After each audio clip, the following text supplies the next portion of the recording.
Induction. Introduction. Chapter 39. As the list of additional readings indicates,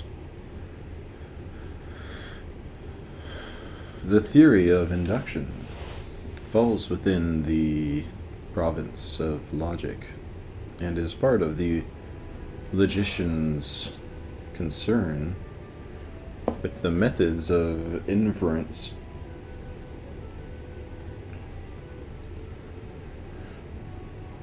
or reasoning employed in the sciences. The great controversies about inductions seem to be a relatively recent origin in the history of logic, beginning perhaps with the argument between William Whewell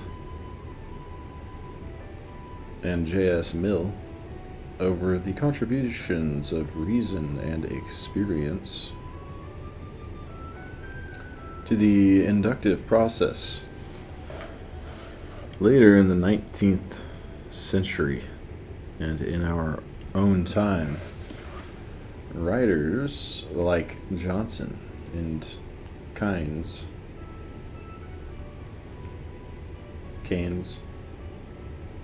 Russell, and Nicod, who present different formulations of inductive inference,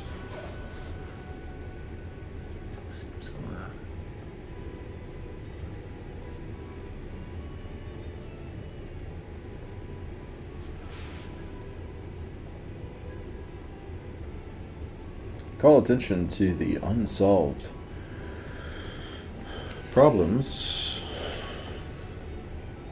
with which any theory is left.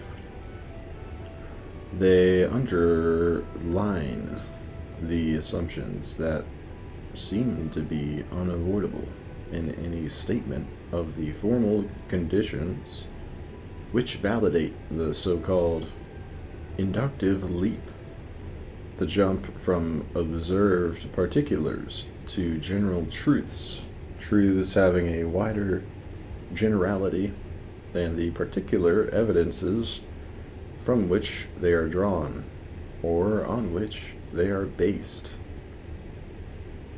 The problem of induction, in anyone's version of it, is the problem of generalization.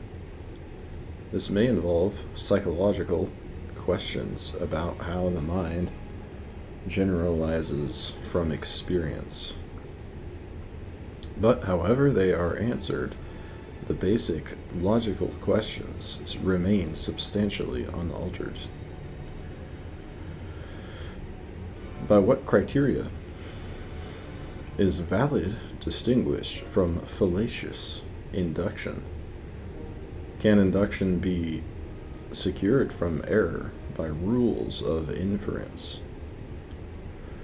Is induction indispensable in the development of scientific knowledge, or is there, as Whewell, for example, suggests, a sharp distinction between the inductive and deductive sciences? What is the relation of induction to deduction? Is it the relation of a method of discovery to a method of demonstration or proof? Is it a relation between two modes of reasoning, both of which can be formulated as processes of proof? Is there both an inductive and deductive type of syllogism, or is induction the very opposite of all forms of reasoning and proof?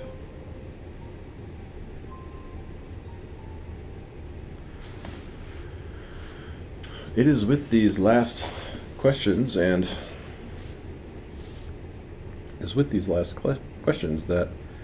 the discussion of induction begins in the great books, especially in Aristotle's Organon and Bacon's Novum Organum. But also in the writings of Descartes and Locke,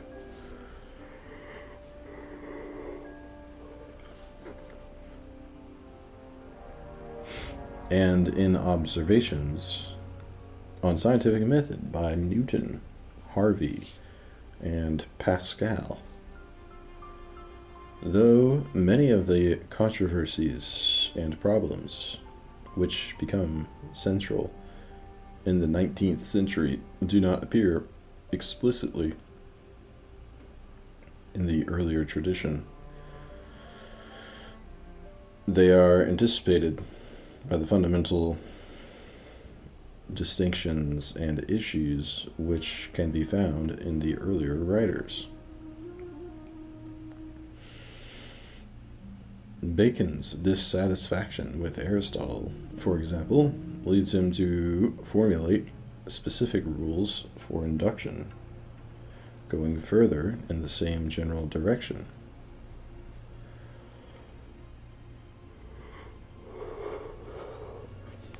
Mill later develops his elaborate theory of inductive inference. We move in the opposite direction if we are guided by Aristotle's distinction between scientific and dialectical induction, and by his way of setting induction off as the very opposite of reasoning.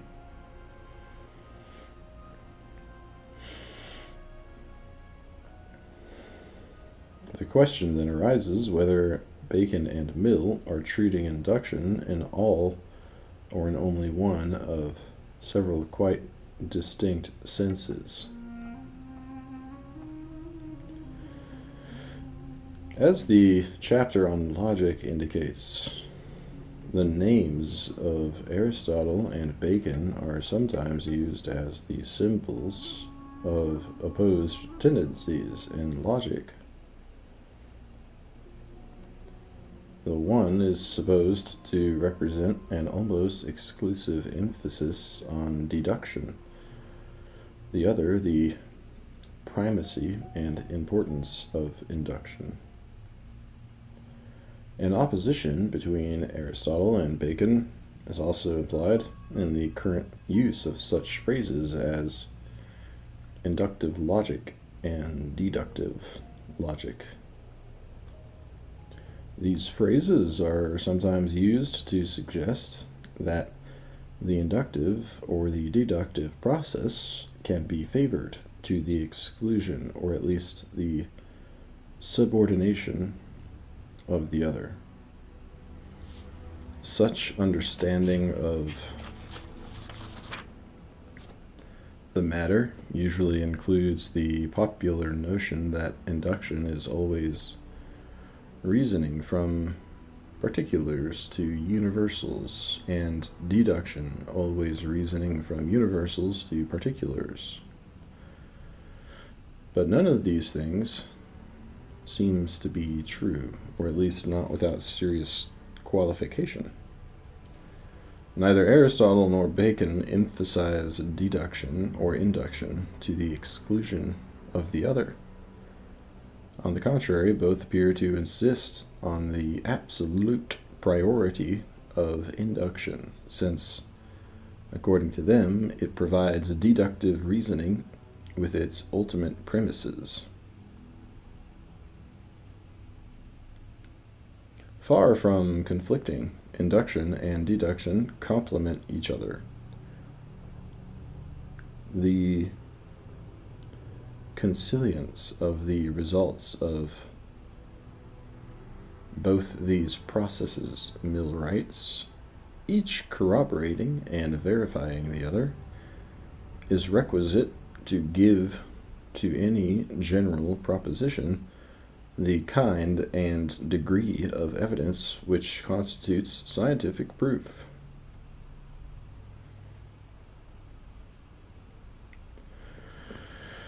Until principles are established, the deduction of their implications or consequences cannot begin.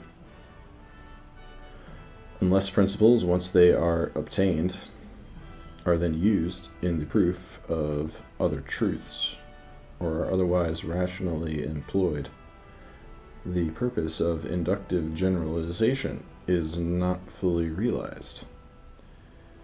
In this understanding of the relationship between induction and reasoning, Aristotle and Bacon do not seem to disagree, nor does either of them conceive induction as a process of reasoning from particulars to universals.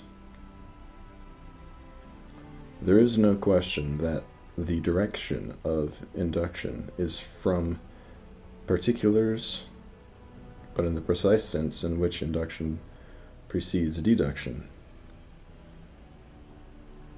the sense in which both Bacon and Aristotle regard it as the source of axioms, they do not think it is a process of reasoning or a form of proof. As for deduction, it is questionable, at least for Aristotle, whether its direction can be described as from the universal to the particular.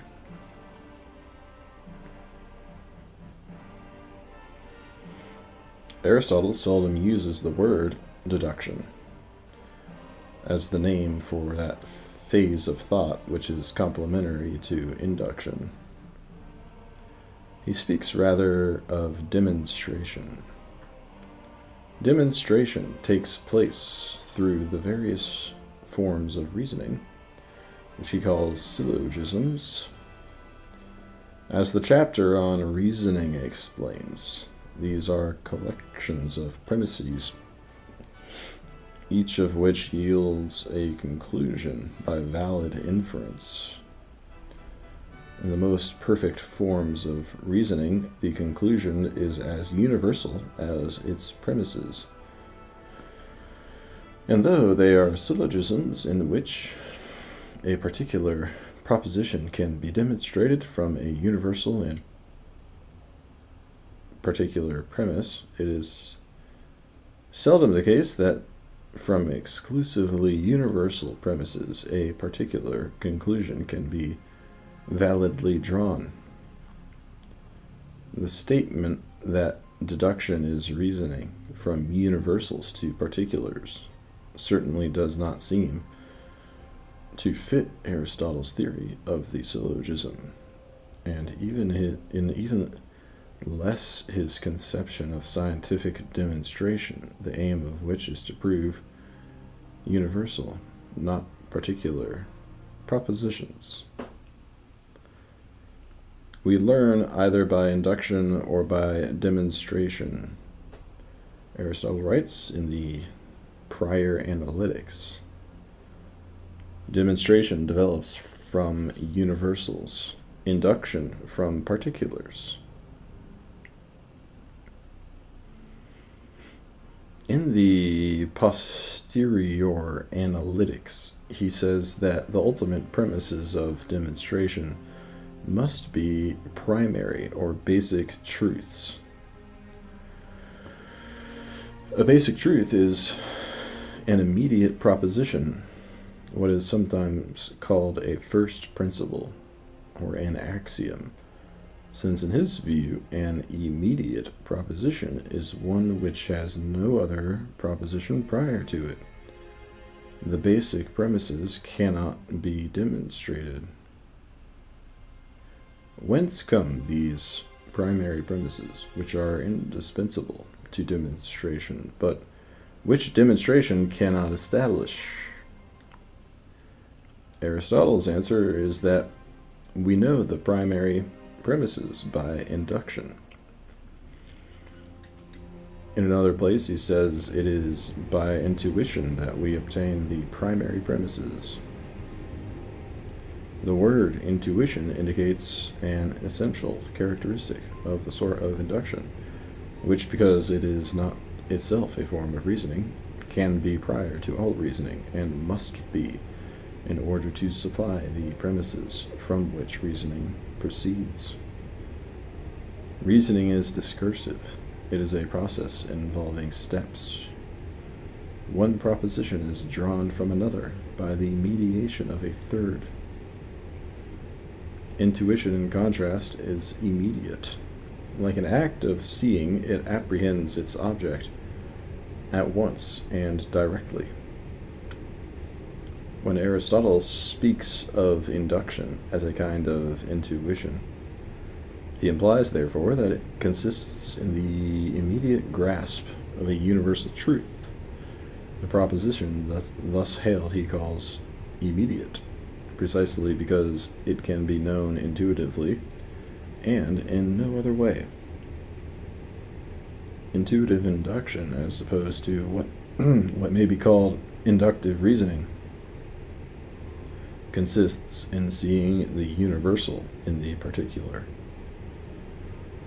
When what is seen is expressed in the form of a proposition, the universal, implicit in the known particulars, is made explicit.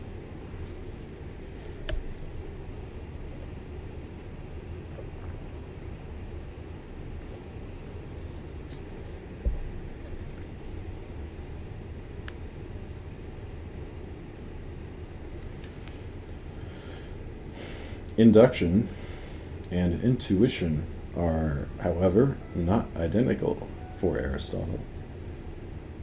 In one passage in the Prior Analytics, he considers syllogistic induction, which can hardly be called intuitive. And in the Ethics, where he discusses intuitive reason, he distinguishes between two sorts of primary truth that can be known by intuition. Intuitive reason, he writes, is concerned with the ultimates in both directions. For both the first terms and the last are objects of intuitive reason and not of argument. And the intuitive reason which is presupposed by demonstrations grasps the unchangeable and first terms, while the intuitive reason involved in practical reasoning grasps the last and variable fact, i.e., the minor premise. For these variable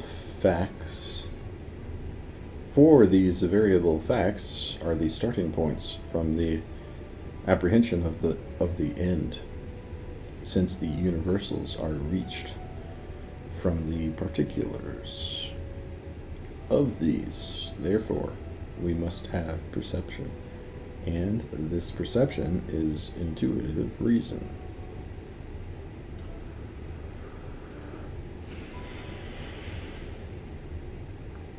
This applies to theoretic as well as practical knowledge.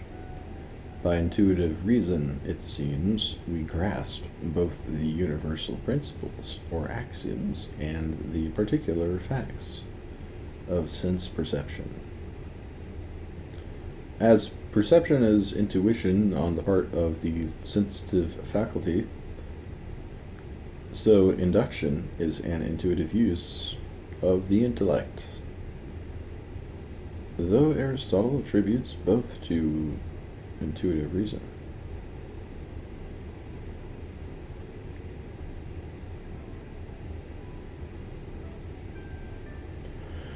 These two forms of intuition are functionally related.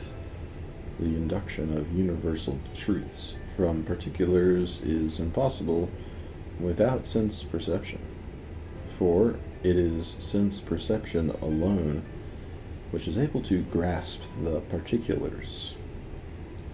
But according to Aristotle, a single isolated perception does not give rise to an intuitive induction. Repeated perceptions of things of a certain sort, particulars of a certain class, are formed by memory into what he calls an experience. Because the experience refers not to a single individual, but to a class of similar individuals, it provides the material for the mind's intuitive act of induction.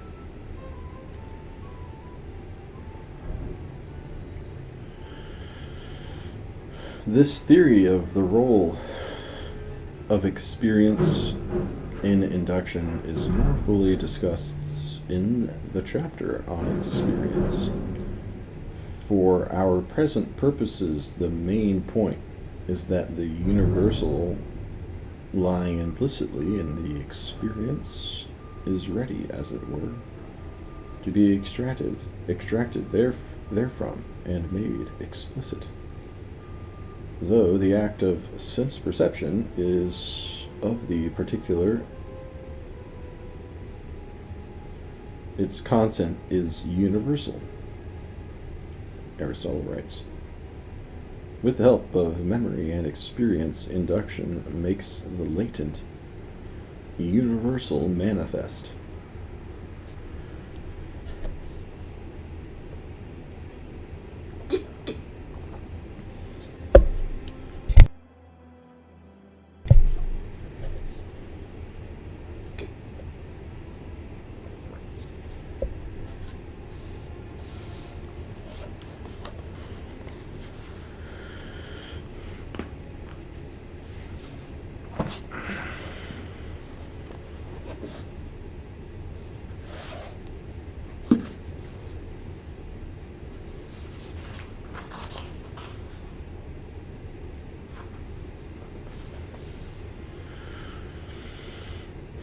Bacon's criticism of the logic of Aristotle seems to rest on two counts. First, he complains of Aristotle's overemphasis on syllogisms, whether they are used dialectically or demonstratively. And second, he charges Aristotle with a superficial understanding of induction. One of the chief efforts of the Novum Organum is to correct the latter mistake. There are, and can exist, says Bacon, but two ways of investigating and discovering truth. The one hurries on rapidly from the senses and particulars to the most general axioms.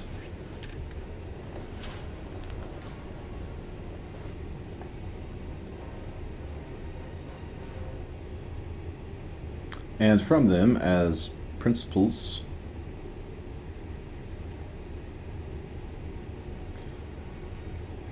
and from their supposed indisputable truth,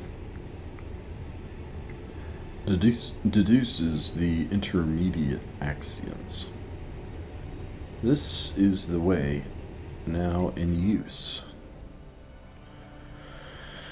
The other constructs its axioms from the senses and particulars by ascending continually and gradually until it finally arrives at the most general axioms, which is the true but unattempted way.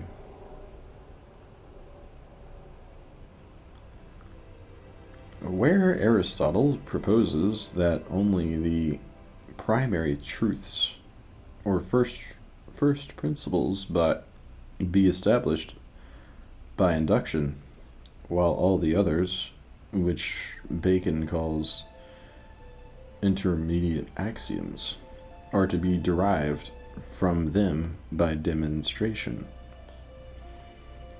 Bacon urges a method of induction which shall mount gradually from the least general to the most universal propositions.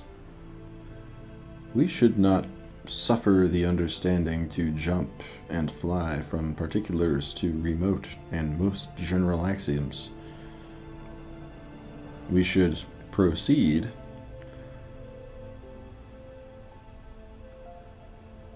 by a true scale and successive steps without interruption or breach from particulars to the lesser axioms, thence to the intermediate, rising one above the other, and lastly to the most general.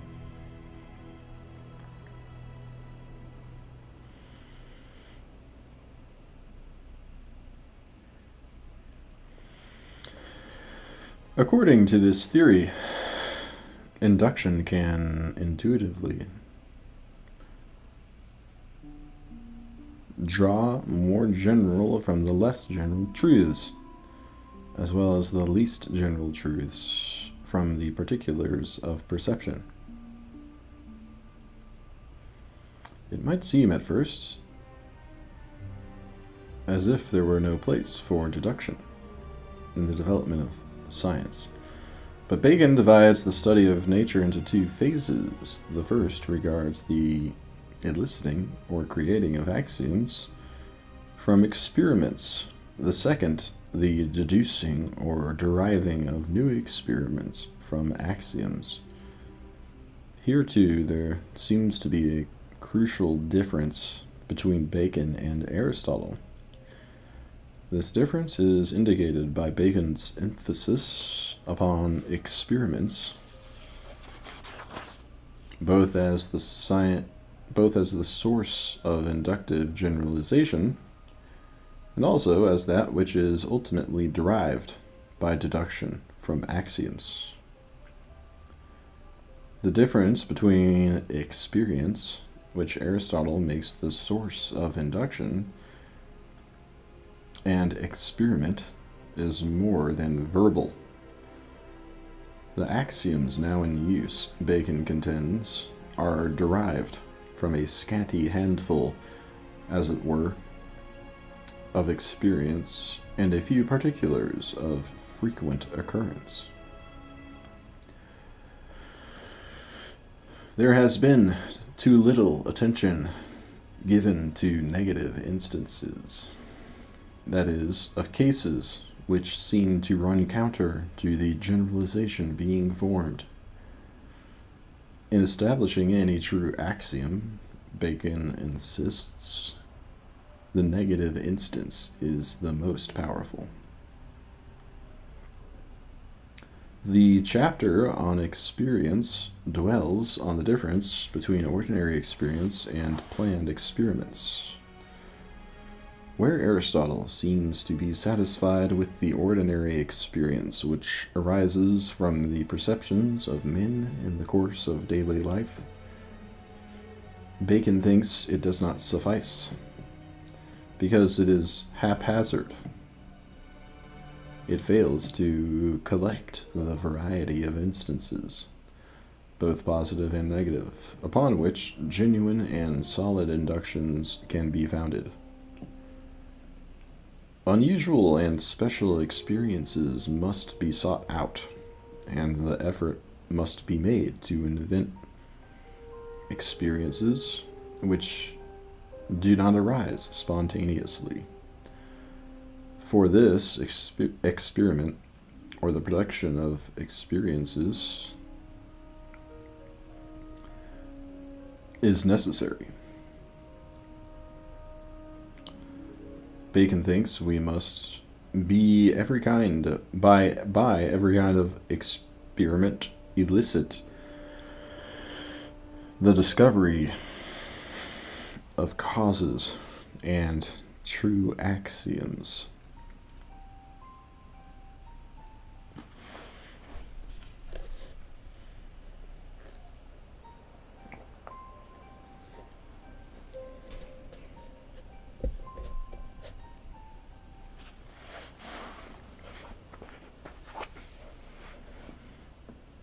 Two consequences follow from the several differences we have noted between Aristotle and Bacon's theories of induction. In the first place, Aristotle does not seem to think that induction can be methodically prescribed by logical rules. It is a natural act of intelligence to draw universals from experience, though men may differ in the readiness of their native wit.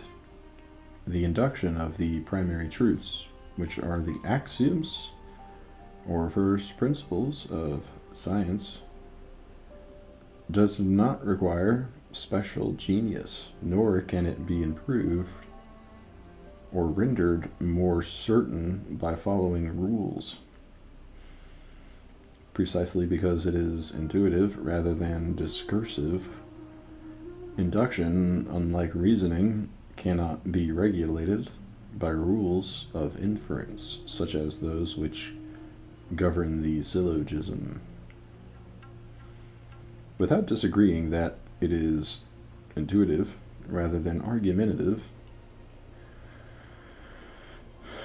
Bacon seems to think that induction requires the practice of the most detailed and precise method.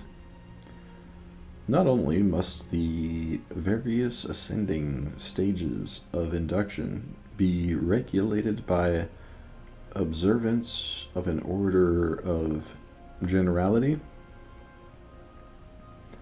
but the making of experiments and the collection and arrangement of particulars, forming tables and coordinations of instances,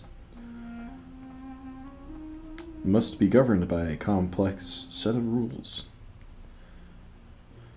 The 27 tables of instances set forth in the second book of the Novum Organum constitute the heart of Bacon's method of induction. This new method of discovering the sciences, he observes, levels men's wits, and leaves but little of their superiority, since it achieves everything by the most certain rules. In the second place, since genuine induction depends for Bacon upon ample experiments, it belongs primarily to the method of the experimental sciences. The physical or natural sciences, in which experimentation is possible,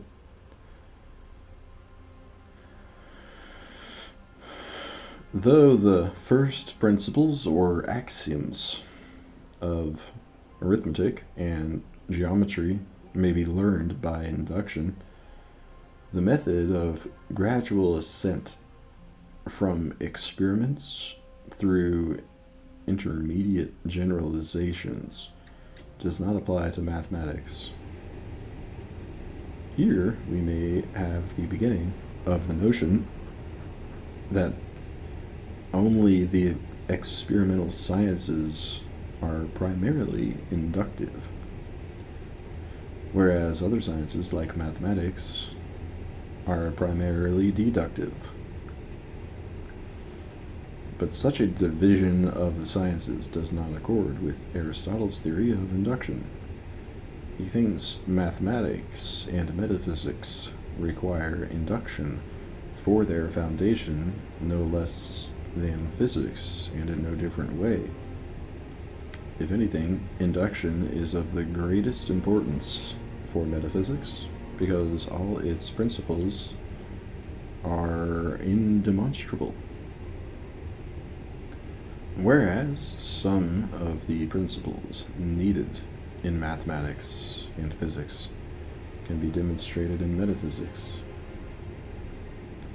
Yet no science is peculiarly inductive, just as none stands in a special relation to experience. All depend equally upon experience for the induction of the primary truths on which their demonstrations rest. Descartes seems to fall somewhere between Aristotle and Bacon. He regards arithmetic and geometry as more certain than the physical sciences, because mathematics is largely developed by deduction, whereas the study of nature depends upon induction from experiments.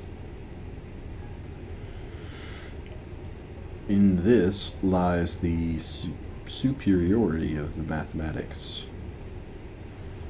While our inferences from experience are frequently fallacious, Descartes writes, deduction, or the pure elation of one thing from another, cannot be erroneous when performed by an understanding that is in the least degree rational.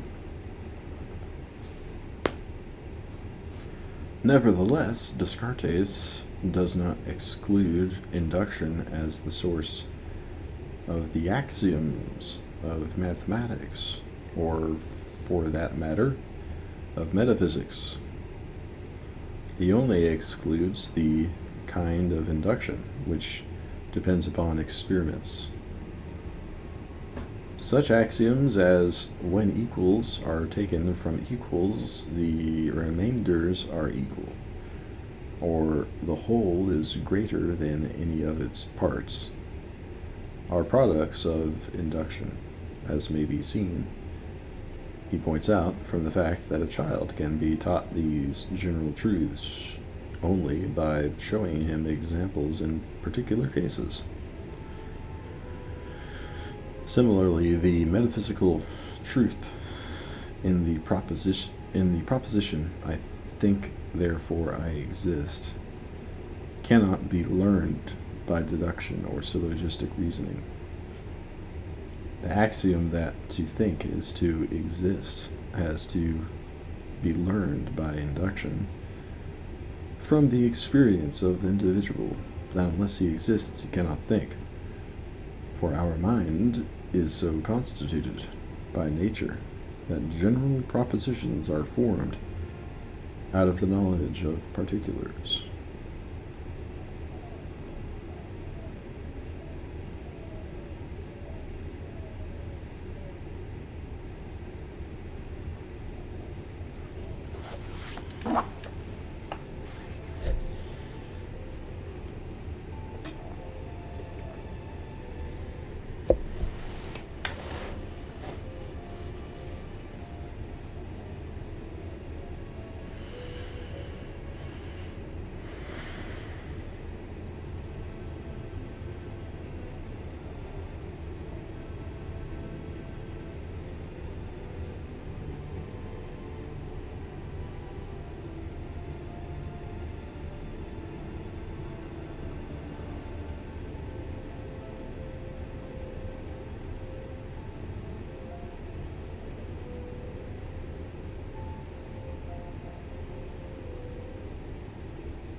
From the foregoing, we can gather that different theories of induction may be, in large part, theories about different kinds of induction.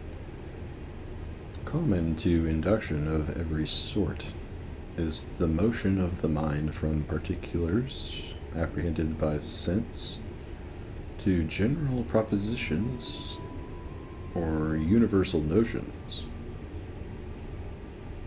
But the character of the induction, or its conditions and method, may differ according to the precise character of its source. 1. Whether it arises from ordinary sense experience or from planned experiments, and 2. Whether it is based upon a single experiment or upon an enumeration of instances. There remains the most radical distinction in type of induction. 3. Whether it is intuitive or discursive. Accomplished by an act of immediate insight, or by a process of reasoning from premises to a conclusion. These three divisions cross one another to some extent. Descartes, for example, seems to regard the complete enumeration of a series of connected facts as a way of drawing a general conclusion about their connection.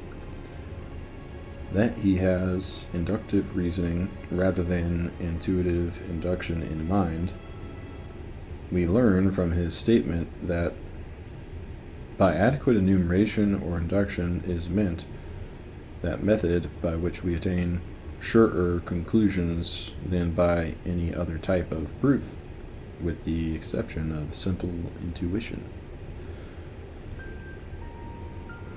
Pascal seems to be making the same point when he says that in all matters whose proof is by experiment and not by demonstration, no universal assertion can be made except by the general enumeration of all the parts and all the different cases. Bacon, on the other hand, always thinks of induction as intuitive generalization, and therefore maintains that induction, which proceeds by simple enumeration, is puerile.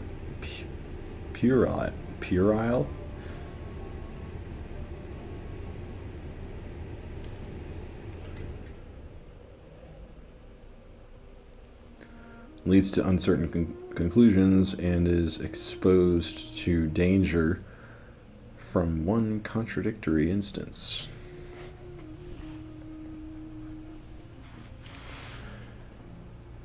The elaborate procedure which Bacon proposes for collating instances stresses not completeness of enumeration, but an examination of their relation to one another, and in the light thereof an interpretation of their significance.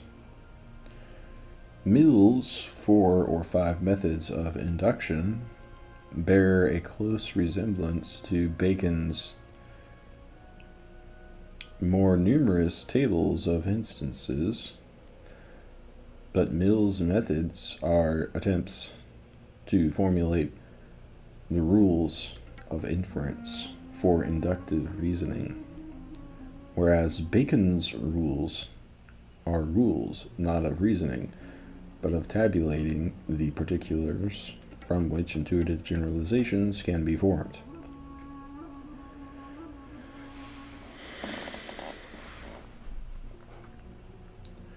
On Mill's view of induction, it may be questioned whether induction from an exhaustive enumeration is induction at all, for it seems to result in a summary of the facts enumerated, rather than a generalization from particulars.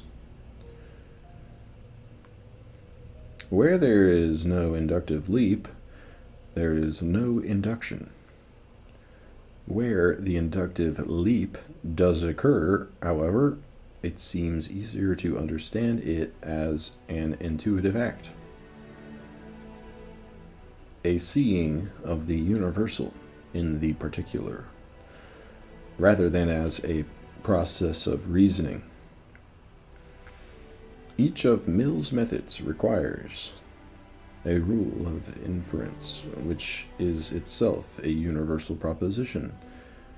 His critics have asked, whence come these universal propositions about the relations of cause and effect, or about the order and uniformity of nature? They point out that he cannot answer that these propositions are themselves conclusions of inductive reasoning without begging the question.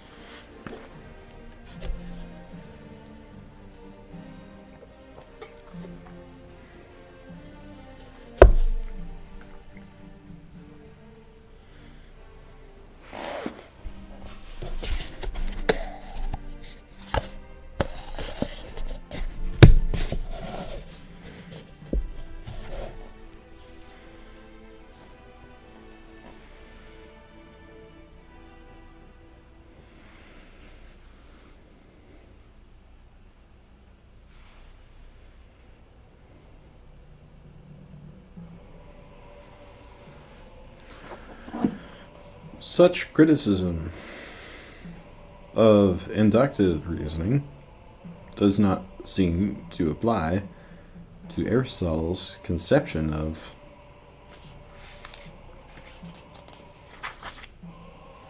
it, for with him it is not, as with Mill, distinct in the form from the syllogism. It is simply a distinct type of syllogism, which consists in reasoning from effect to cause, rather than from cause to effect.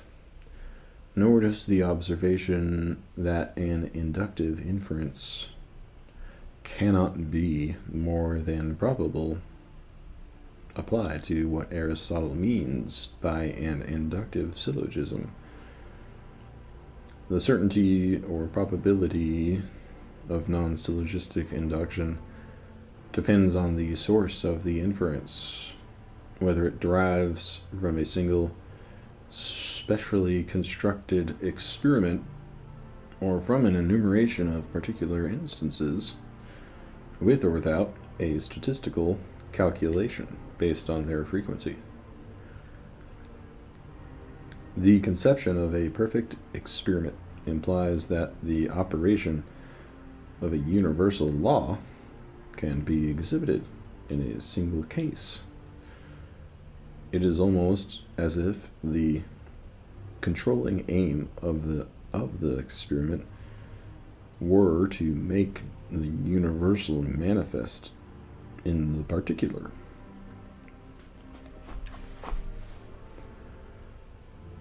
Newton's experiments on reflection and refraction seem to be of this sort.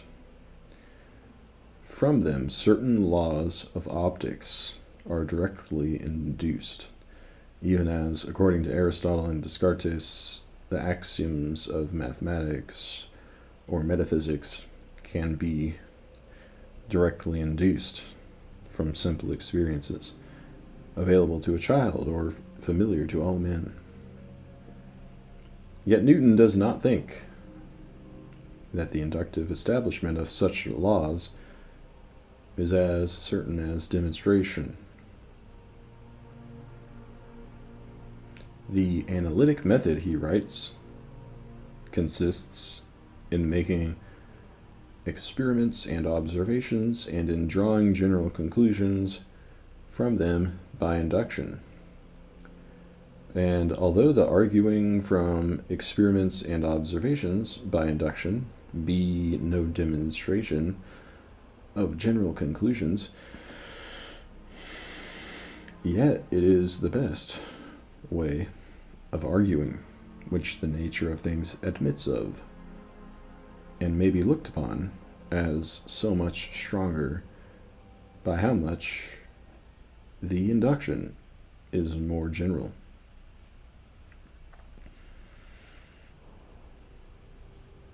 If no exception occurs from phenomena, the conclusion may be pronounced generally.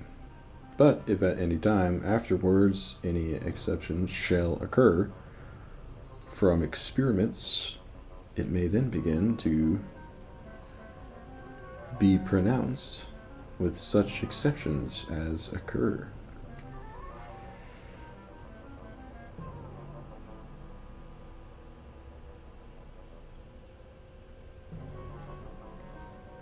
Because it must depend on inductive generalizations from experience, which, in his view, can never be certain, Locke doubts that physics can ever become a science.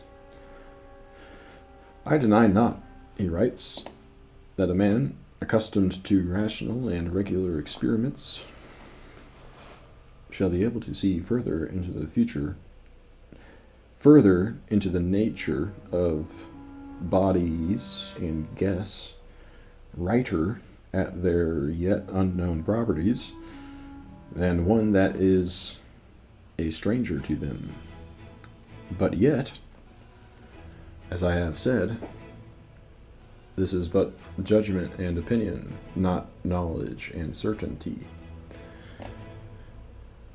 This way of getting and improving our knowledge in substances only by experience and history, which is all that the weakness of our faculties in this state of mediocrity can attain to, makes me suspect, Locke concludes, that natural philosophy is not capable of being made a science.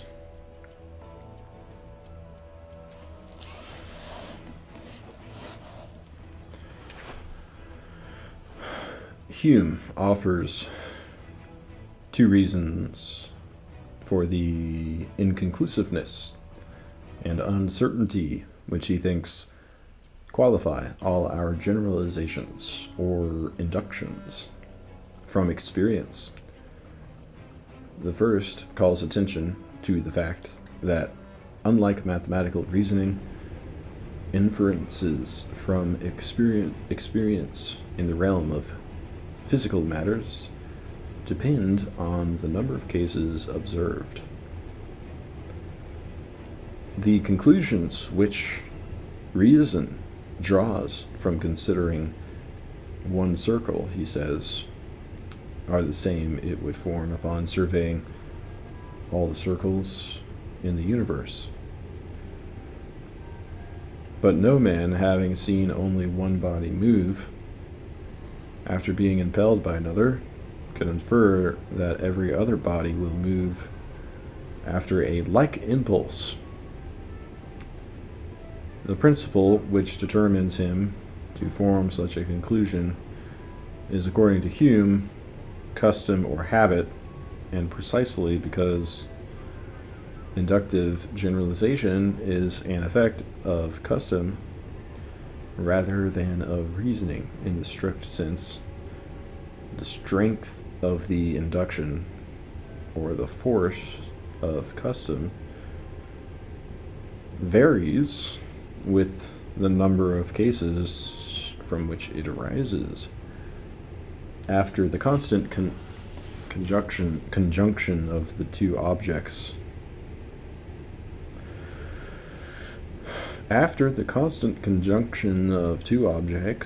heat and flame, for instance, weight and solidity,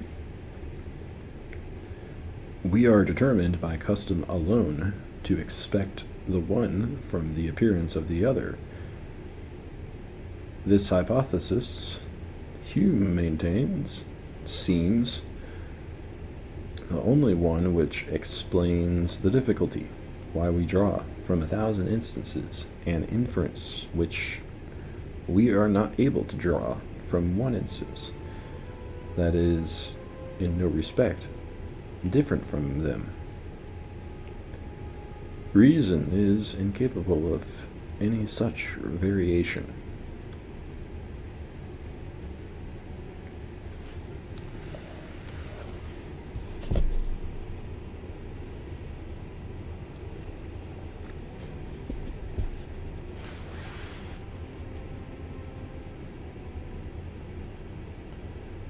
Since all the relevant cases can never be exhaustively observed, the inference from a customary conjunction must always remain uncertain, no matter how high a probability it derives from the multiplication of like instances.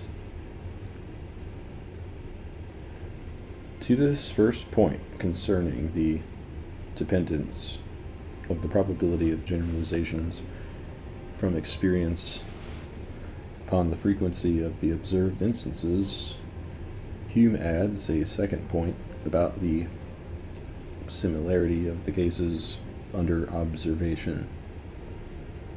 Analogy, he says, leads us to expect from any cause the same events which we have observed to result from similar causes. Where the causes are entirely similar, the analogy is perfect, and the inference drawn from it is regarded as certain and conclusive. But where the objects have not so exact a similarity, the analogy is less perfect, and the inference is less conclusive. And though still it has some force in proportion to the degree of similarity and resemblance. The absence of perfect similarity is Hume's second reason for the inconclusiveness or uncertainty of inductive generalizations. The contrary supposition that one case can be perfectly representative of an infinite number of similar cases may explain why Aristotle seems to think that induction is able to produce the primary truths or principles of science with a certitude which gives certainty to all the demonstrations founded on these axioms. Another explanation of Aristotle's view may be found in his distinction between scientific and dialectical induction. He regards the former as based on the kind of common experience which, unlike even the best experiment, admits of no exceptions. In contrast, dialectical induction, or the still weaker form of induction, which he calls rhetorical, is based on an enumeration of cases which may not be complete, or upon a single example which provides no safeguard against possible exceptions. In its dialectical form, the inductive argument proceeds from a number of particulars taken for granted. Aristotle offers this example of dialectical induction. Supposing the skilled pilot is the most effective, and likewise the skilled charioteer, then in general the skilled man is the best at his particular task. In its theoretical form, no more than a single example may be used, as when the orator generalizes that honesty is the best policy from the story of a particular individual who was finally rewarded for his virtue. In both forms, the inductive generalization is at best probable, and it is more or less probable according to the soundness of the suppositions or the examples from which it originates, to be tested only by extending the enumeration of particulars. But if an induction is merely probable in the first place, it can only be made more probable. It can never be made certain by multiplying cases or by increasing their variety.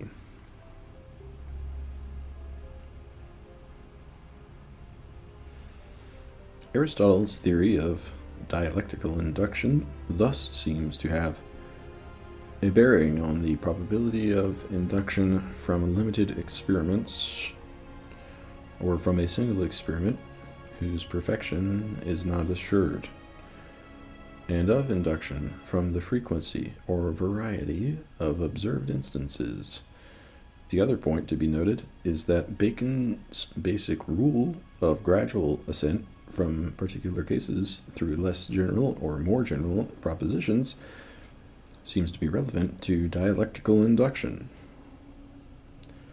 but not on Aristotle's view, to that kind of induction which produces the axioms or principles of science.